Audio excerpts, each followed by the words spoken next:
धन्यवाद माननीय अध्यक्ष जी। आपने मुझे बजट पे चर्चा के लिए समय दिया।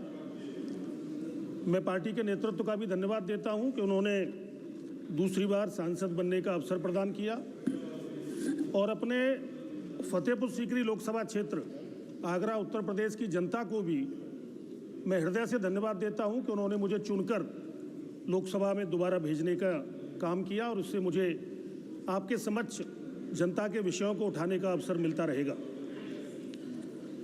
माननीय अध्यक्ष जी, मैं बजट पर सरकार के पक्ष में बात करने के लिए खड़ा हुआ हूं।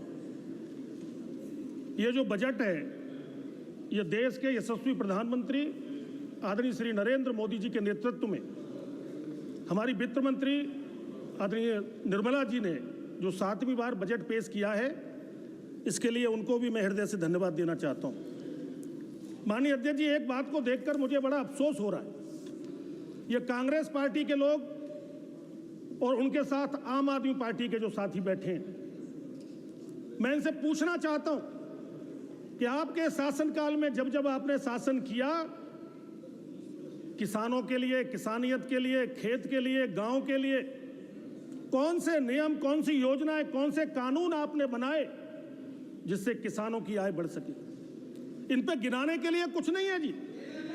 ये झूठ की बुनियाद, ये झूठ की दीवारें खड़ी करते हैं, अफवाहें फैलाते हैं, लोगों में भ्रम पैदा करने का काम करते हैं। और मैं माननीय अध्यक्ष जी, मैं आपके माध्यम से मैं कहना चाहता हूं कि कांग्रेस पार्टी अगर माफी भी लगातार किसानों से मांगेगी तो देश की जनता, देश के किसान कांग्रेस पार्टी को कभी माफ नहीं करेंगे, कभी माफ नहीं करेंगे आपको। अरे आप छोड़िए, आपके नेता को तो ये नहीं पता होगा जौ की बाल कैसी होती है और गेहूं की बाल कैसी होती है। क्या बात कर रहे हो आप? आपके नेता को नहीं पता होगा हरी मिर्च कैसी कहां लगती है और लाल मिर्च कहां लगती है। आप किसानियत की बात करने की बात कर रहे हैं। माननीय अध्यक्ष जी, प्लीज, ये जो बजट आया है, ये गांव, गरीब, किसान, मजदूर, छोटे दुकानदार, छोटे व्यापारी, बेरोजगार नौजवान, महिलाएं, आदिवासी, पीड़ित, शोषित, वंचित, पिछड़े, दलित, कहना चाहिए कि देश भर के जनमानस के लिए एक बहुत ही ऐतिहासिक बजट हमारी देश की वित्त मंत्री जी ने पेश किया है। माननीय अध्यक्ष जी, मैं आपको बताना चाहता हूं कि ये जो बजट है, ये रोजगार भी देगा, ये स्वरोजगार भी देगा और एक विकसित भारत के संकल्प को साकार करने का माध्यम भी ये बजट बनेगा। माननीय अध्यक्ष जी, आज दुनिया में भारत की जो इकोनॉमी है वो सबसे तेज गति से आगे बढ़ रही है। हम 11वें नंबर से 5वें नंबर पे आए हैं और देश के यशस्वी प्रधानमंत्री आदरणीय श्री नरेंद्र मोदी जी के नेतृत्व में बहुत जल्दी हम तीसरी अर्थव्यवस्था पूरी दुनिया की बनने जा रहे हैं।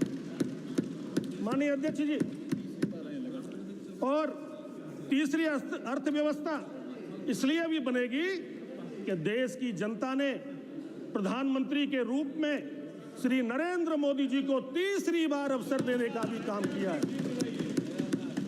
माननीय अध्यक्ष जी, मैं आपके निवेदन करना चाहता हूं कि ये जो गांव में रहने वाले लोग हैं, जो बस्तियों में रहने वाले लोग हैं, जो गरीब हैं, जो शोषित और पीड़ित वर्ग हैं, ये उनको न्याय देने वाला बजट है।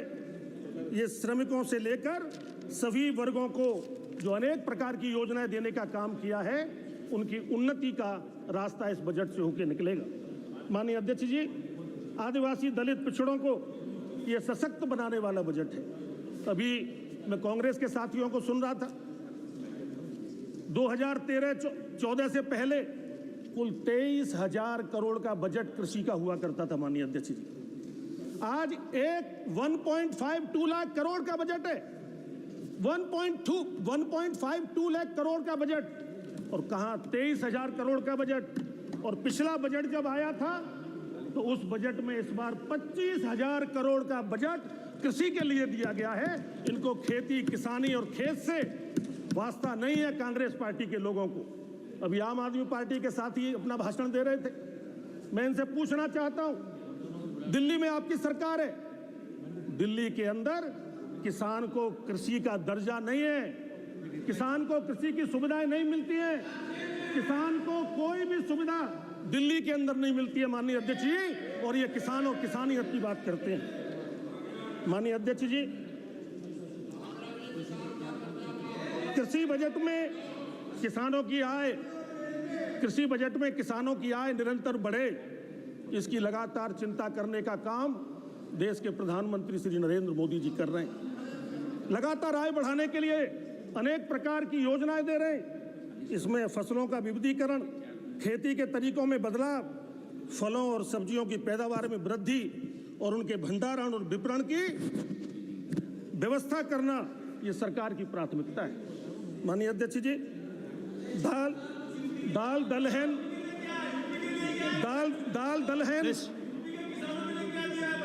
देखिए, आप इधर नहीं, आप बोलो। आपकी सरकार में सैफई के अलावा आपने कभी कुछ नहीं दिया, केवल सैफई। आपको सैफई के अलावा कुछ नजर नहीं आता। दाल दलहन तिलहन में आत्मनिर्भरता, उनके उत्पादन, भंडारण, विपणन पर पूरा फोकस रखा गया है। खाद्य तेलों के लिए फसलों में सरसों, मूंगफली, सूरजमुखी, सोयाबीन के उत्पादन को बढ़ावा और सब्जियों के उत्पादन और आपूर्ति के लिए क्लस्टर बनाने वो भंडारण और विपणन के ढांचे का विकास, इसकी व्यवस्था बजट में की गई है। माननीय अध्यक्ष जी, कोरोना के काल में भी सारे सेक्टर बंद हो गए थे, लेकिन एग्रीकल्चर का सेक्टर खुला रहा। मेरे देश के किसानों ने मेहनत की, श्रम किया, पसीना बहाया, और देश के प्रधानमंत्री जी ने उनके लिए, किसान के लिए किसान रेल चलाने का भी काम किया। और आज मुझे प्रसन्नता के साथ ये कहना है कि किसान अपनी उपज को देश भर में आज मंडियों में भेज रहा है, जहां उसको ज़्यादा दाम मिल रहे हैं। और इसके लिए 167 मार्गों पर 167 रूट्स पर आज किसान रेल चलाई जा रही है। ये किसानों की आय के बढ़ाने का एक बड़ा माध्यम है। माननीय अध्यक्ष जी, ये एमएसपी की बात करते हैं बार बार। 50 साल तक इन्होंने शासन किया, कभी एमएसपी की याद नहीं आई। देश के प्रधानमंत्री नरेंद्र मोदी जी ने एमएसपी को लागत से 1.5 गुना देने का काम किया है, और आज देश के किसान उन्नति के रास्ते की ओर आगे जा रहे हैं। माननीय अध्यक्ष जी, रबी की फसल हो चाहे खरीफ की फसल हो, रिकॉर्ड उत्पादन करने का काम हमारे देश के किसानों ने किया है। माननीय अध्यक्ष जी, मैं यह भी कहना चाहूंगा कि बीच बीच में कांग्रेस वाले कोई अपनी एक योजना जरूर बता दे किसानों के लिए जो आपके शासनकाल में कभी हुई हो। मैं आपको चुनौती देता हूं, मैं आपको चुनौती देता हूं। मैं अपने माननीय अध्यक्ष जी, मैं अपने योग्य साथी सांसदों को चुनौती देता हूं, कांग्रेस पार्टी के विशेषकर से, कि वो अपनी कोई 2 योजना गिनाएं जिनमें ये कह सके कि हमने किसानों के लिए ये किया है। केवल बरगलाने से और भ्रम फैलाने से देश में राजनीति नहीं चल सकती। आने वाले समय में अभी तो 100 से 99 पे आए हो, 39 पे रह जाओगे, मैं दावे के साथ आपसे कह सकता हूं। माननीय अध्यक्ष जी, पुराने समय में जब साहूकारों का समय हुआ करता था, किसान को बोलने नहीं देते ये लोग, वर्मा जी, किसान को बोलने नहीं देते ये लोग, लेकिन तुम रोक भी नहीं पाओगे भाइयों, रोक नहीं पाओगे किसान को। किसान क्रेडिट कार्ड की चर्चा करना चाहूंगा। माननीय अध्यक्ष जी, प्लीज वर्मा जी बैठिए, अध्यक्ष जी बैठिए, वर्मा जी बैठिए प्लीज। धर्मेंद्र जी, यादव जी, आप टोकिए मत, नहीं आगे बोल नहीं पाओगे, फिर मैं टोकूंगा। आप यहाँ, आप इधर बोलो। माननीय अध्यक्ष जी, इधर ध्यान मत देना, मेरा ये टाइम बढ़ाते जाइएगा जो बीच बीच में टोक रहे हैं। कुछ भी बोलने दो। माननीय अध्यक्ष जी, ये रिकॉर्ड में नहीं जाएगा। साहूकारों के चंगल में किसान हुआ करता था। जब कांग्रेस पार्टी की सरकार थी, जब कांग्रेस पार्टी की सरकार होती थी, साहूकार के चंगुल में किसान होता था। किसान को आप बार बार यादव जी बड़ी बार-बार मोटी ऐसा मत ब्याज करो। पे साहूकारों से लोन लेना पड़ता था, खेत तक गिरवी रख जाते थे, किसान अपनी बच्चियों की शादी करने के लिए, अपने बच्चों की पढ़ाई लिखाई के लिए कर्ज लेता था। मैं धन्यवाद देना चाहता हूं एक किसान के नाते मेरे देश के तत्कालीन प्रधानमंत्री आदरणीय पंडित अटल बिहारी वाजपेयी जी को, कि उन्होंने केसीसी कार्ड किसानों को दिया, और आज देश के प्रधानमंत्री श्री नरेंद्र मोदी जी ने पशुपालन और मछली पालन को जोड़ने का काम हमारे किसान क्रेडिट कार्ड में किया है। आज जिस प्रकार से पशुपालन और मछली पालन को जोड़ा है, मेरा किसान आगे बढ़ता जा रहा है। माननीय अध्यक्ष जी, डीएपी और यूरिया, मुझे याद है हम लोग भी जाया करते थे, साइकिल पर ले जाते थे कि भाई जाके बोरी लाद के ले आए। किसानों पर लाठीचार्ज होता था कांग्रेस के समय पे, कांग्रेस की सरकार थी। और मुझे याद है मेरे मध्य प्रदेश के साथी यहाँ बैठे हैं, मध्य प्रदेश के अंदर किसानों ने आंदोलन किया, और कांग्रेस की सरकार ने मेरे निहत्थे किसानों के ऊपर गोली चलाई, 29 किसान मारे गए और उनको सांस तक नहीं आई। माननीय अध्यक्ष जी, मैं आज समय बदल गया है, आज तो यूरिया नीम कोटेड भी हो गया, आज तो यूरिया नैनो भी हो गया, आज तो हमें बोरी पीठ पे लादने की जरूरत नहीं है, आज तो हम नैनो यूरिया लेके घर आते हैं। माननीय अध्यक्ष जी, मैं देश के प्रधानमंत्री आदरणीय श्री नरेंद्र मोदी जी को धन्यवाद देना चाहता हूं कि कोऑपरेटिव का सेक्टर खोला गया। देश के गृह मंत्री, प्रथम सहकारिता मंत्री, और मैं तो कहूंगा इस देश के लौह पुरुष जैसे श्री अमित शाह जी आज कोऑपरेटिव को, सहकारिता को गांव के क्षेत्र में आगे ले जाने का काम करने का काम कर रहे हैं। माननीय अध्यक्ष जी, सहकारी क्षेत्र में 2 लाख पंचायतें अभी भी ऐसी हैं जहां पर कोई सहकारी संस्था नहीं है। हमारी सरकार ने, माननीय मोदी जी की सरकार ने ये व्यवस्था की है कि आने वाले 2 वर्ष में 2 लाख हमारी ग्राम पंचायतों को सहकारी संस्थाओं से जोड़ने का काम किया जाएगा, जिससे किसान की उन्नति का रास्ता आगे होगा। आप समाप्त कीजिए प्लीज। माननीय अध्यक्ष जी, अभी तो शुरू भी नहीं किया सर, 2 मिनट 5 मिनट नहीं, माननीय अध्यक्ष जी, 1 मिनट में समाप्त। माननीय अध्यक्ष जी, किसानों के लिए कौन सी फसल उपयुक्त होगी, लाभकारी रहेगी, उसके लिए प्रचार और प्रोत्साहन पर काम होगा। 32 फसलों के लिए 109 नई किस्में देने का काम भी इस बजट के अंदर किया गया है। माननीय अध्यक्ष जी, पीएम फसल बीमा ने किसानों के जीवन में क्रांतिकारी बदलाव लाए हैं। मेरे किसान भाई आज निडर होकर फसलें उगाते हैं, और जरूरत पड़ने पर जब अतिवृष्टि, ओलावृष्टि, आंधी तूफान, अग्नि में उसकी अगर फसल बर्बाद हो जाती है तो फसल बीमा से उसको मुआवजा मिलने का काम होता है, उसका घर परिवार बचने का काम होता है। माननीय अध्यक्ष जी, किसानों की आय को बढ़ाने के लिए मिलेट्स, मोटा अनाज जो कम पानी में भी होता है, यूरिया डीएपी भी कम लगाना पड़ता है, हेल्दी भी है, और आज दुनिया में सुपर फूड भी उसको कह रहे हैं, और मेरे किसान आज सुपर फूड को उगाने का काम कर रहे हैं, और देश और दुनिया के लोग खाकर हेल्दी होने का काम कर रहे हैं। इससे किसानों की आय बढ़ने का भी काम हो रहा है।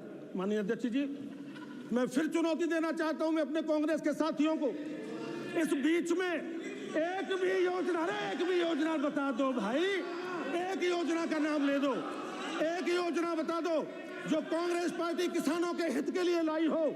आज तक कोई योजना नहीं आई।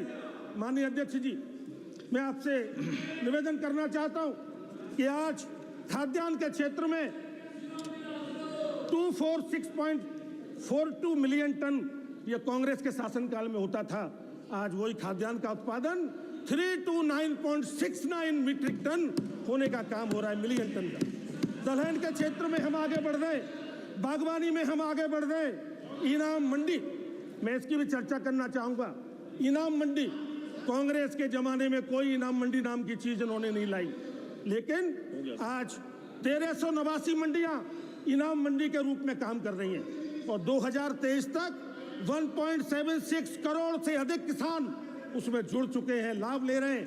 व्यापारी भी उसमें जुड़े हैं, पंजीकृत हो गए। माननीय अध्यक्ष जी, अभी तो सर शुरू हुआ है। नहीं। किसान की बात सुन लीजिए साहब, इन्होंने कोई किसान की बात नहीं रखी, केवल बरगलाना, भ्रम डालना, लोगों में भ्रम पैदा करना, ये केवल कांग्रेस पार्टी ने किया है। माननीय अध्यक्ष जी, मैं एफपीओ के बारे में चर्चा करना चाहूंगा।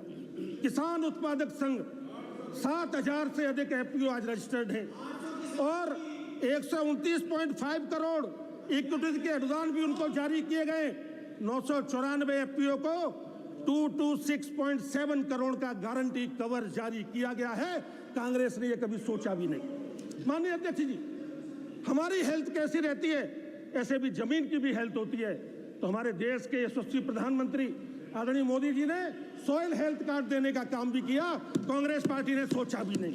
माननीय अध्यक्ष जी, कृषि के इंफ्रास्ट्रक्चर के फंड के लिए अभी तक 45,971 से अधिक परियोजनाएं चल रही हैं। माननीय अध्यक्ष जी, मधुमक्खी पालन हो, कृषि सिंचाई हो, पर ड्रॉप हो, एग्री स्टार्टअप हो, कृषि का ऋण का प्रभाव हो। माननीय अध्यक्ष जी, मैं 2 मिनट प्लीज। माननीय अध्यक्ष जी, आज किसान की आय बढ़े, इसके लिए लगातार मेरे प्रधानमंत्री जी, देश के प्रधानमंत्री जी काम कर रहे हैं। एक महत्वपूर्ण मुद्दा भी लिया है इस बजट में।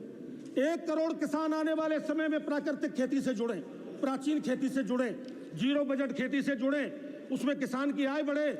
मैं अपने कांग्रेस के साथियों से भी पूछना चाहता हूं, अरे भाइयों, आज यूरिया, डीएपी, कीटनाशक दवाएं, रासायनिक खादों के कारण से कैंसर जैसी गंभीर बीमारियां हो रही हैं। आज आवश्यकता है, मैं देश के किसानों से भी आह्वान करना चाहता हूं आदरणीय प्रधानमंत्री मोदी जी की ओर से, कि सभी किसान प्राकृतिक खेती को अपनाएं, यूरिया डीएपी को दूर रखें। उसके लिए सरकार इनिशिएटिव देने का काम कर रही है। 1 करोड़ किसान हमारे जुड़ने जा रहे हैं प्राकृतिक खेती से।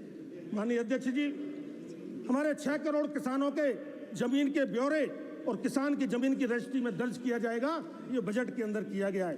पीएम आवास, शौचालय, उज्ज्वला, ये सारी योजनाएं चल रही हैं। 25 करोड़ गरीबों को गरीबी रेखा से नीचे जो थे उनको ऊपर किया गया है। कांग्रेस नारे लगाते रही, लेकिन आज तक किसी गरीब का भला नहीं कर पाई।